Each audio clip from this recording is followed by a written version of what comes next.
Okay, in this video I am going to show you how to easily select long columns and rows of data. I'm just going to put some numbers in here, and this is going to be short just so the video is short, but I've got this column here and I want to select it.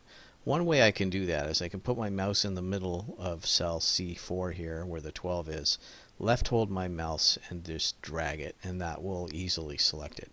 But when you have thousands of rows, it becomes a real hassle to be able to go like this and then go all the way down, and you often miss the bottom one, the bottom cell, so you overshoot where you want to end, and then you go up and you overshoot, and see what happened there. I lost the selection because I lifted up on my mouse. It's a big hassle.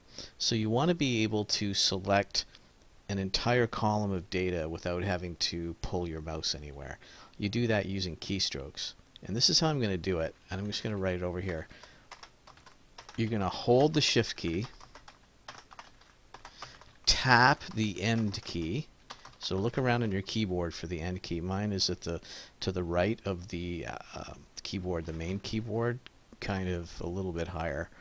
And then tap the down arrow, which is used for navigation, and it's also to the right bottom of my main keyboard on my keyboard as well. Okay, so basically hold. So the way you do it then would be shift, end, and then down arrow. That's your formula. So the way you do that is you put your mouse on C4, and I'm going to do that right now. Watch what happens when I left hold shift, tap end, and then hit the down arrow. See what it did? It automatically went there and it stopped right at the 16. Now, one thing you have to be aware of, if you do this and it doesn't seem to work, it's usually because you have a break in your data, like some data was not supplied in the column. So watch what happens when I do that. I go shift, I tap the end key, and then I hit the down arrow. Do you see how it stopped at 14? So when that happens, you have to kind of keep holding the shift and the down arrow, shift key. Just press the down arrow once, and then go end, down. Whoops. End, down. Okay, there you go. And then it gets to the very bottom of the column.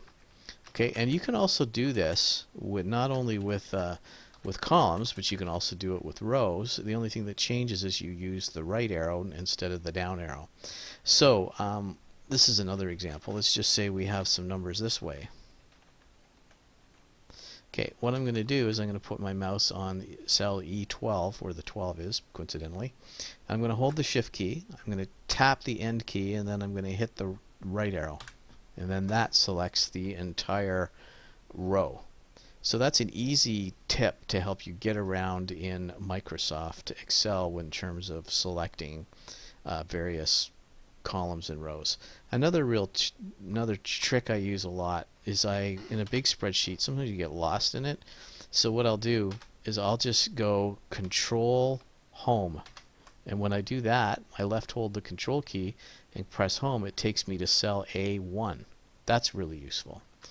If I go here, like I'm on this cell and I want to go to the leftmost cell and on that row, I just hit the end of the home button, which is it's kind of to the right of my main keyboard as well. That's another useful. So home takes you to the beginning of the row, and control home takes you to cell A1. And those are my tips and tricks for today.